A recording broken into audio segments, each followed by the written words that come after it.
원력을 굳게 세우시고 청정인력으로 완전한 해탈 천도가 되시기를 간절히 축원을 올립니다. 그리고 우리 유가족들께서도 오롯한 마음으로 이렇게 축원 정성을 올리시는 무엇과도 바꿀 수 없는 큰 혀를 이렇게 올렸기 때문에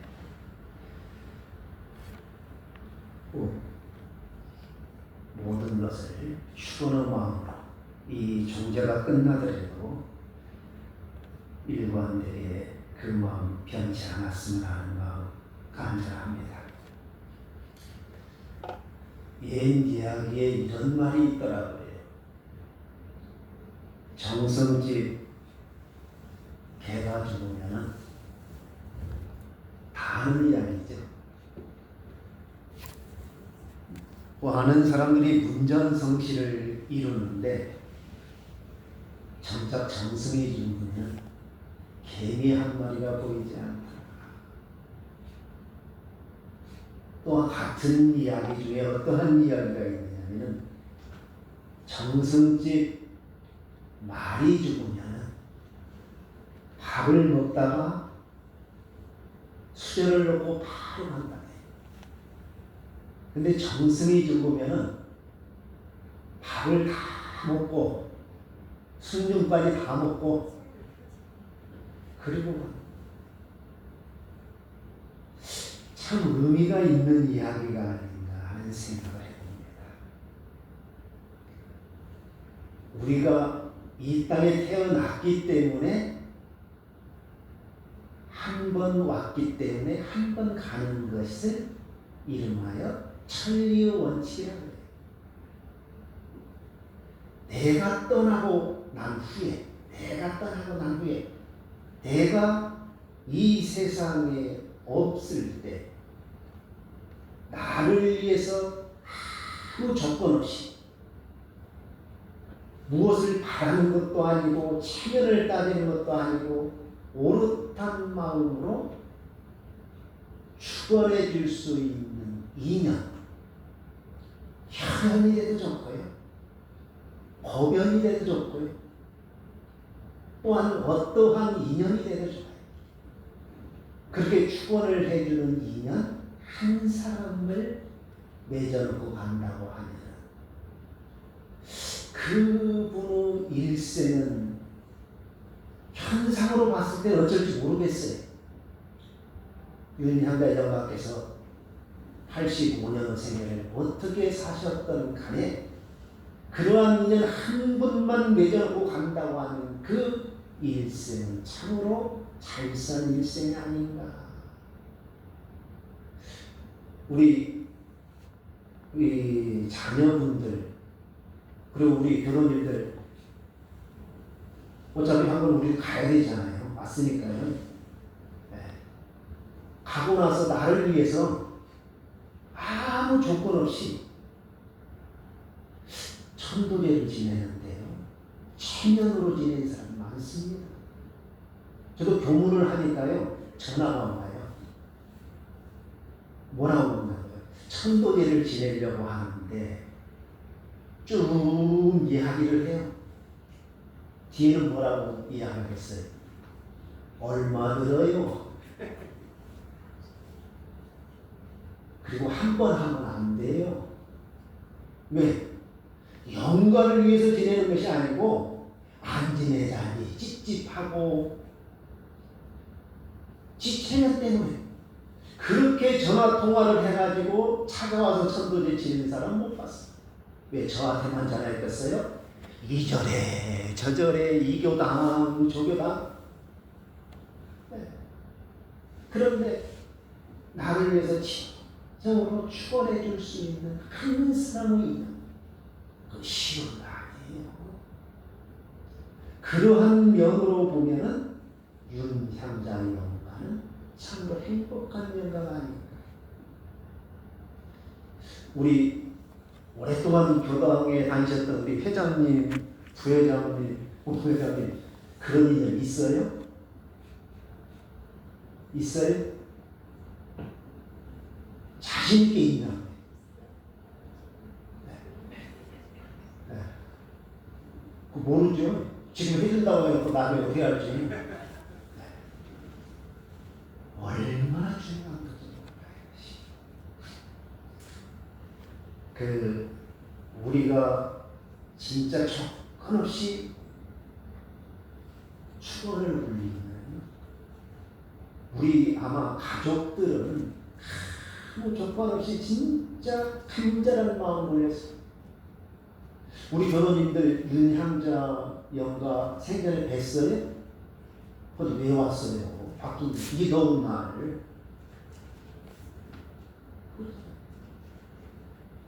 그런데 이렇게 간절하게 올리는 축원을 한 마음이 영가에게 진정으로 축원이 올리게 되려면 내 마음이 그 하나하나가 영단의 윤체. 그러하려는 건성이에요. 입설이 세요. 우리 많은 분들은 그렇게 하시지 않았을까 하는 생각을 해봅니다. 제가 여기 오기 위해서 차를 운전하고 왔어요. 운전하고 왔는데 제가 도로로 해서 왔거든요. 왜? 내비교신이 도로로 가라고 하더라고요. 인도로 가라 소리는 않더라고요. 우리 교도님들 걸어오실 때 차도로 왔어요? 인도로 왔어요? 그렇죠. 그런데 제가 운전을 하고 보니까 저 아는 분 교도님들이니까 제가 우리가 반가워서 차로 뛰어들면 어떻게 해요? 사고 나잖아요. 그러면 우리 교도님들이 이렇게 쭉 계단으로 오시는 걸 보고 제가 반가워서 차를 인도로 끌고 가면 어떻게 되겠어요? 차는 차도로 가야 되고 사람이 걸어갈 때는 인도로 가야 돼요. 이 육신을 가지고 있을 때는 음식이 필요해요. 우리 제주분들 이게 조금 서운하지 않아요? 좀 밥도 고봉으로 영가들한테 할 때는 고봉으로 올려놓더만요.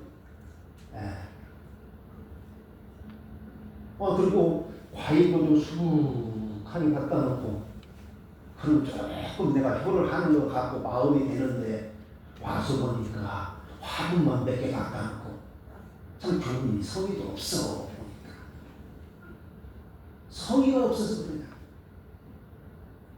육신을 가지고 있을 때 음식이 필요해. 이제 육신이 가지고 있을 때 인연들과 모든 것과 이별을 해야 됩니다 하는 것이 이 천도제. 그런데 평상시에 잘 지내고 잘 먹고 하던 걸 여기 딱 갖다 놓으면 어떻게 해요? 차를 띠라 해놓고 실제로 하는 건 차를 붙여라 하는 건 뭐가 다르냐. 그래서 육신이 있을 때는 음식이 필요하지만 육신과 이별하고 나서는 바로 이렇게 축원을 하고 독경을 하고 하는 것을 이름해서 법법자를 써서 법식이라. 영가에게 드릴 수 있는 것은 음식도 아니고 이제 어떠한 명예도 아니고 어떠한 과거에 가지고 있었던 그 무엇도 아니고 집문서도 아니고 땅문서도 아니고 애금통장도 아니고 축원하는 그 마음으로 올리는 법식.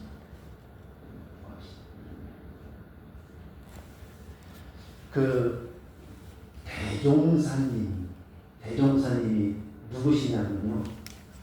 여기 계신 원불교의 교정님. 옛날에 저희 부모님이 계시는데 이렇게 진영을 딱 갖다 모셔놨더니 옆에 집에서 와서 뭐라고 줄 아세요? 참 영감 잘생겼네. 모르니까.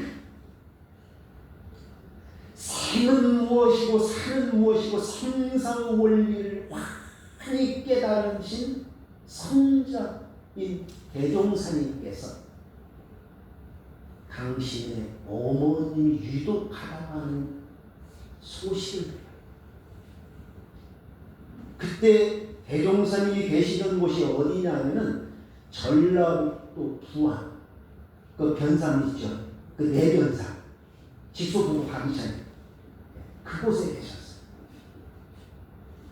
어머님은 어디 계세요? 영광에 계셨어요. 200리 제가 걸어가 보니까 3일 걸려요. 3박 4일 도보를 해요. 근데 그곳까지 가셨어요. 그래가지고 어머님께서 얼마 사시지 못하셨다는 것을 아시고 그러니까 어머님께 한국하게 2가지 법문을 써주셨어요. 성자께서 생과 사의 이치를 천도의 이치를 영생의 이치를 꿰뚫으신 성자께서 당신의 어머님께 간곡히 부탁드리는 말씀 2가지. 그것은 무엇과도 비교할 수 없는 그러한 성자의 똘뭉친 영단에서 나온 말씀이라 하세요. 첫 번째는 뭐냐면 어머님 생과 사는 천명입니다.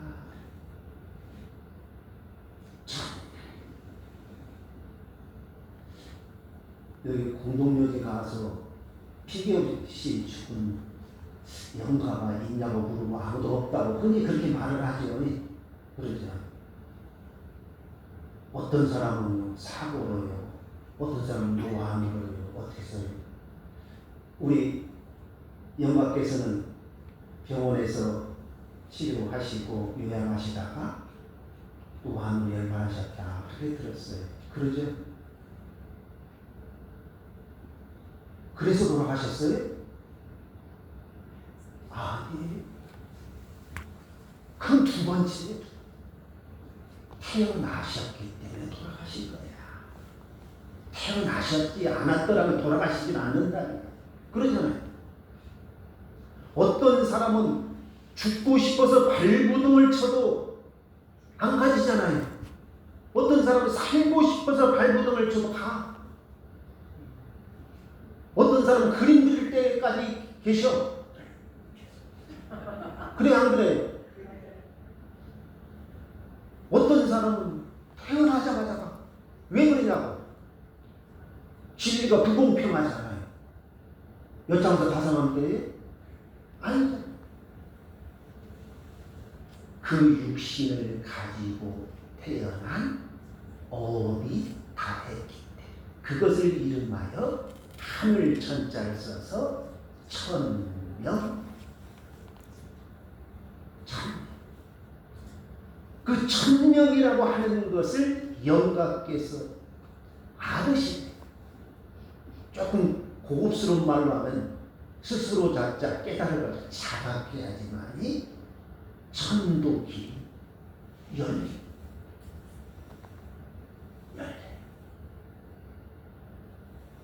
그것이 바로 생사해탈의 첫 단추예요. 내가 연구를 하루에 몇백 시간씩으로 몇천 시간씩 하고 경전을 하고 수없이 교당에 와서 무엇을 했다고 하죠. 그것이 되지 않으면은 첫 단추가 틀려져 버려요.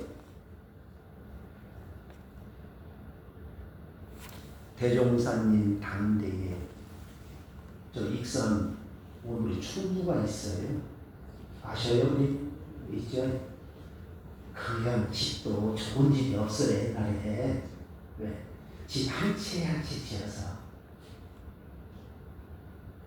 대종사님이 계셨던 그 집이 지금도 그대로 있어요. 보존 건물을 해가지고 좋죠. 초기에 그곳에서 공동체 생활할 때 제자들이 얼마 많지를 않아요. 저녁에 다 제자들이 모여서 본문을 설하려고 하니까 옛날 방 별로 안 크잖아요. 그래서 거기는 뭐냐면은 이다지 문을 해놨어. 띄고 닫고. 그렇게 해가지고 어떻게 하냐면은 본문을 설하려고 문을 다 띄어. 그럼 제자들이 다 방 한 칸, 두 칸, 세 칸에 모여요. 그러면 어떤 제자는 연세가 많이 백발노인도 있고 젊은 사람도 있고요. 애기 업고 온 사람도 있고 호되게다. 계속 호되게다 업고 있을 수 없잖아요. 그러면 어떻게 해요? 내려가요. 그럼 애기가 가만히 있어요? 가만히 있으면 애기 아니지. 어떤 놈은요? 자동수계로 들어가니까. 지난번에 우리 교당에서 추석하고 설 향례를 모시는데 반가운 인연이 왔어요. 건장한 청년이가 등치가 꽤 크네. 알고 봤더니 제가 부교부 초임 때 그 어린이 회원이었어. 여동생은 이쪽 무릎에, 그놈은 이쪽 무릎에. 또 그러면 계절만 이제 조금만 가면 목에 올라와요. 그것이 법회였어요. 다 커가지고 이제 전주신 한다고 와가지고 용산에 다녀요. 그 애가 어릴 때 애가 없어져 벌써 법회 시간에 처방에 들어가서 자정하네. 그것이 애기예요. 그러잖아요. 그러니까 그 아이가 여기 있다가 문턱을 넘어서 이쪽 방에 오고 한참 놀다가 다시 이쪽 방으로 가고 엄마 있는데 그러잖아요. 그러니까 대종사님께서 법문을 설하시다가 멈추셔. 그러시면서 대중에게 묻고 저 아이가 그 방에 있다가 이 방으로 왔었다. 아이가 같은 아이냐 다른 아이냐? 같은 아이예요, 다른 아이예요? 대중에 같은 아이입니다. 그러면 이 방에서 있다가 지금 엄마가 있는 저 방으로 갔다. 다른 아이냐? 같은 아이입니다. 같은 아이입니다 하고 말씀을 올리니까 생사도 그와 같다 하시면서 해주신 본문이 천도품. 네. 8장. 제가 한 봉독에 올릴게요. 대종사 말씀하시기를 사람의 생사는 비약한데 눈을 떴다 감았다 하는 것과도 같고 숨을 들이쉬었다 내쉬었다 하는 것과도 같고 잠이 들었다 깼다 하는 것과도 같나니 그 조만의 차이는 있을지언정 이치는 같은 바로서 생사가 원래 둘이 아니요 생멸이 원래 없는지라 깨친 사람은 이를 변화로 알고 깨치지 못한 사람은 이를 생사라 하나니라. 생사는 생사. 눈을 떴다 하나. 눈을 감았다가 못 뜨면은 숨을 들이쉬었다가 그러잖아요. 이것이 생사예요. 우리 영가께서는 생사 원리를 다시 세계해 주시고 그리고 두 번째 어머님께 해주신 말씀이 뭐냐면 청정일념에 주하십시오. 청정하고 그림을 그리는데 어린 아이들한테 신문지 갖다 주고 그리라고 하는 사람 없을 거예요. 왜? 거기다 그림을 그리면 그 그림이 표현하고자 하는 게 그대로 나오지 않죠. 백지를 갖다 하잖아요. 힘좋게.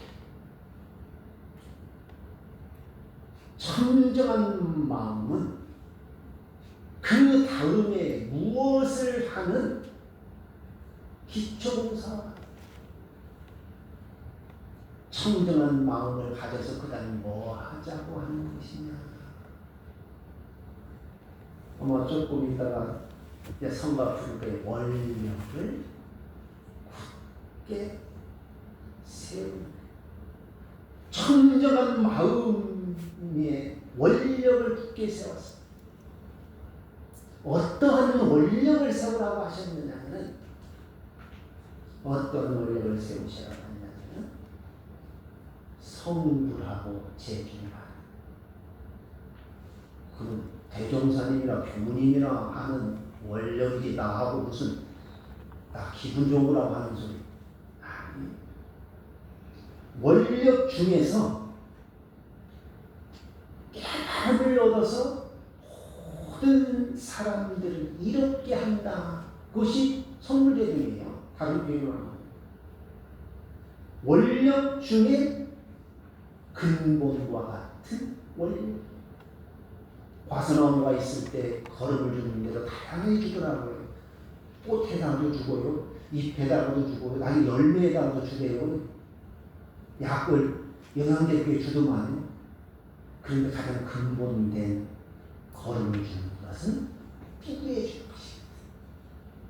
모든 서원의 뿌리와 같은 그것이 되려고 하면 먼저 청정한 마음을 가져야 하기 때문에 그렇게 어머니께 말씀을 올렸다 생각이 듭니다. 그래서 오늘 우리 윤향자 영가 그리고 우리 제주분들 우리 그리고 교도님들 대종사님께서 말씀해 주신 생사는 청명이라는 말씀과 청정일념에 주하는 것이 그 무엇인가를 할 때 기초봉사와 같다는 그 말씀을 다시 한번 드리면서 제 이야기 마칩니다. 감사합니다.